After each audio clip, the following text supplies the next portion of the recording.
Building an Enshrouded is insane.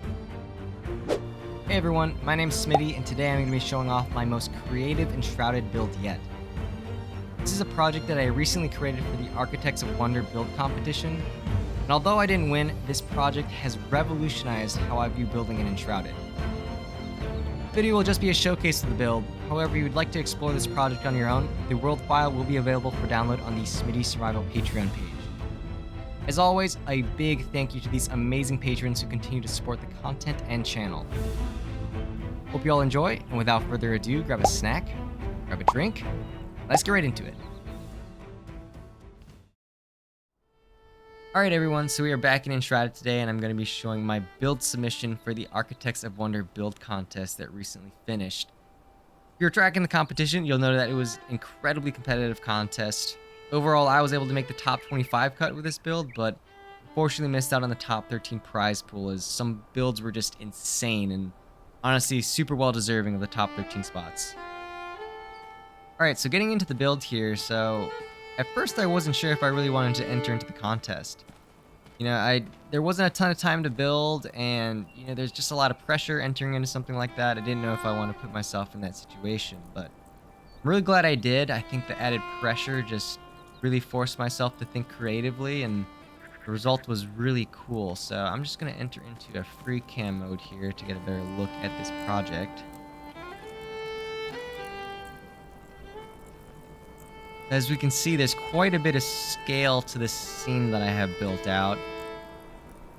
And my goal here was to really come up with something that was quite original and creative. So I wanted to actually paint a scene here that was really dynamic and communicated a lot of motion. Like I mentioned, I only had about 4 days to build this, and I knew I was competing with some projects that had been built for multiple months, so I had to think of something that was, again, really original and something that would allow me to compete on that level. So came up with this scene where there was this dragon or a shroud demon was coming from this cave in the back and smashing through this garrison that was standing watch. So aside from being an organic build, right, so this is a creature, not just a structure, I really wanted to do something that communicated a lot of motion. So it's almost kind of like a diorama of the destruction as it smashes through this bridge here at the top. So I thought that was really cool and kind of a unique take on building. But I think the effects really worked well. You know, motion is something that's really hard to communicate, particularly with static objects, but if you can do it right, I think it can really enhance a build. So getting into the details here, so if we get into the creature itself, so I actually built this creature with sandstone and sand for the body itself. So I found that the sandstone actually created this super cool texture that really looked almost scaly when I put it together, and it works super well for kind of dragon or demon skin. So really happy with how that turned out. It was really hard getting the modeling right, so it's a bit of a unique skill. So I've done a lot of more architectural pieces, which obviously the tower more follows, but this was really an exercise in 3D modeling, and it was definitely a new skill to flex, and it challenged me a lot, but the result was really cool, and it just opens up so many more opportunities, I think, in this game and what you can do with it. And so the 3D modeling is really only made possible because the terrain tools have this kind of blended mechanic where it's not super sharp with how it is stacked against each other, so you can create more organic forms like this dragon. So it is a full dragon. We have all the legs and the tail, and it goes all the way back the cave here. So again, quite a large creature, but really happy with how it turned out. So one of my favorite parts of this is actually the chain that is tied around its neck. So I have a bit of a collar here that's built out with the stone, and I wanted to build this chain to kind of communicate the story that maybe this demon had been locked away in this cave and is just now broken free. So what I really did was I built a line of stone in this kind of shape that's looping, and then carved out painstakingly each chain link to fit that form. So this was a super big pain in my butt, but I think that the way it just communicates that motion just looks really cool. Then I also had the nice idea of using some of the banners to look like some lances that have maybe been staked into the back as the garrison has tried to defend and prevent the creature from coming out. So just some nice little details that I really like. And we also have a bit of a chain here on the arm to perhaps this was also broken.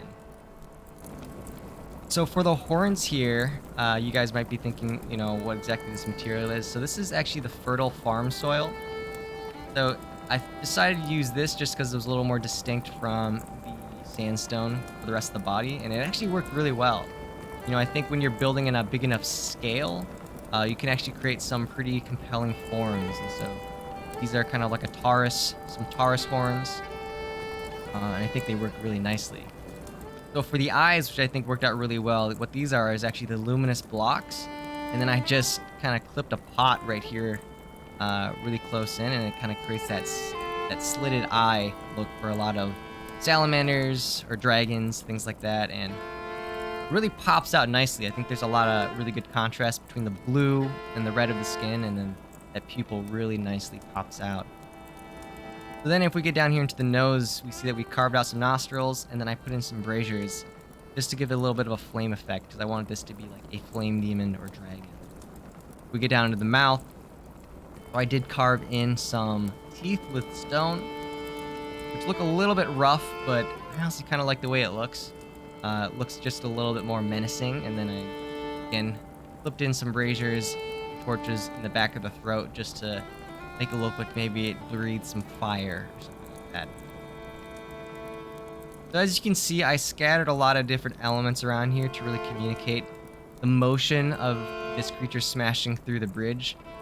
If we go up here, you'll see that what this is a lot of different debris that really has been scattered. So how I did this was, since there is no structural mechanic or structural integrity mechanic to enshrouded pieces, I would just create a bunch of floating bricks, and then I would break them down with my pickaxe, because then I would get a rubble texture. And I think that just looked a little more accurate for the bridge that was being smashed. And it also meant that these shapes weren't as gridded and perpendicular when they're in that kind of voxel grid, when they're in the rubble form. So I think that made it a little more compelling. As you can see, I also have some like buckets and barrels and boxes scattered. And you can see that they're a little bit tilted off its axes. And that's because I didn't want everything straight up, because that would kind of break the illusion. And so how I did this was, I found that if you place some terrain pieces floating in the air, that some of these, boxes and barrels, that will actually slightly change its axes based on the angle of the terrain that it's on. So I'd place in these barrels and boxes to have a little bit of a different angle, and then remove the terrain after. And it gave that little angled floating effect, which worked super nicely. And I have the same thing over here. Again, just adding that effect of motion. And then down below, I wanted to continue that idea with really creating a dynamic scene about this rubble smashing into the ground and just displacing a lot of dirt underneath. So, created more rubble. Just use the farm soil pieces to kind of scatter and make it look like there's really an impact going here. I think just looks really cool. Again, it's kind of like a diorama, but it really does look like this rubble is smashing into the ground and really creating this kind of impact in a really dynamic scene.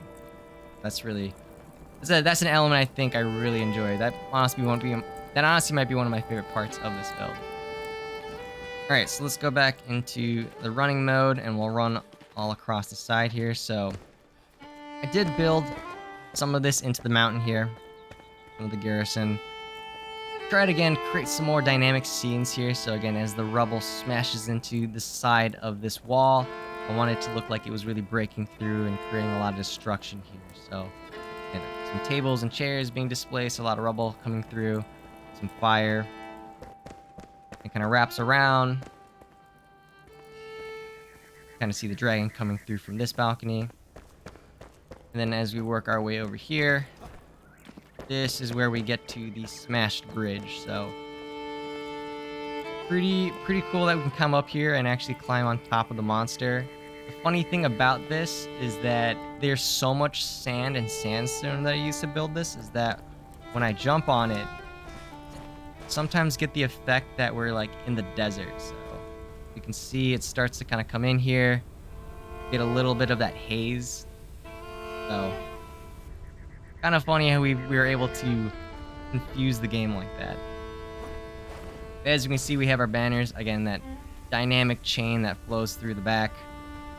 Pretty cool. And then I love how the dynamic pose of this also brings the arm all the way up to our garrison tower here. So the monster's reaching up, smashing through, and then this claw is going up here on the walls. So the tower isn't anything super crazy.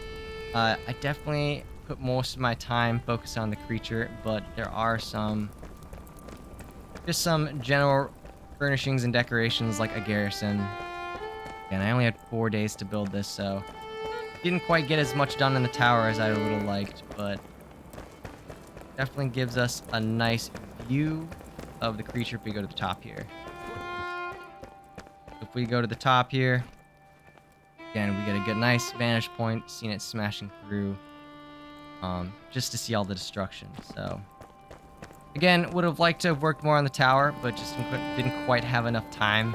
I think this is ultimately why my build probably didn't score quite as high, getting to the top 13, but totally understandable, and you live and you learn, and it will be better next time. And over here is just kind of the bridge that crosses over to get into the tower. So again, not the biggest build, but certainly I think one of the more creative builds that I've done. I think that the elements of motion, destruction, and kind of having this diorama looked really cool. And then working and testing out building organics in this game. I think this is the first time I've really tried building things other than structures, and the result was really cool. And it opens up so much more opportunities for different things and different stories to tell in this game with building. So that was a lot of fun. The competition was super fun. Obviously bummed I didn't get top 13, but honestly, there's 3 rules into entering a build competition. That's build hard, expect nothing, and never underestimate the creativity on the internet. And that's obviously the case in this competition. There are some insane builds. You should all go check out some of the builds that were submitted, because there is so much inspiration that got pushed around as a result of this competition.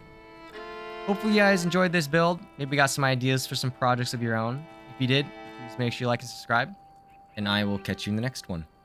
Thanks.